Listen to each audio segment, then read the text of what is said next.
Βγάλαμε όλο το πάνελ και την οθόνη. Ένα καλώδιο, δύο καλώδια και δύο κεραίες.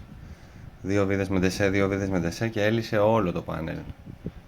Όχι μόνο το LCD, δηλαδή δεν χρειάζεται να βγάλω αυτά γύρω-γύρω, να ξεκολλάω, να κολλάω.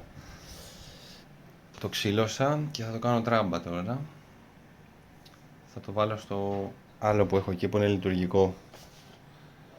Εδώ έχουμε θέμα με το πληκτρολόγιο. Κρίμα γιατί είναι i7 αυτό, αλλά δεν πειράζει. Μικρή διαφορά σε καθημερινή χρήση, λίγο στο edit, στο Photoshop. Εκεί ήθελα εγώ, αλλά εντάξει, δεν πειράζει τώρα.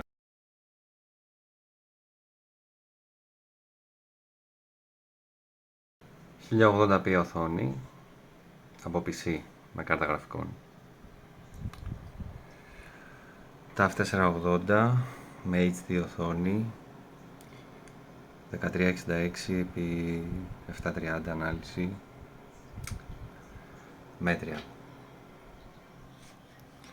TAF 480 με 1080 Full HD, πολύ καλύτερη ανάλυση.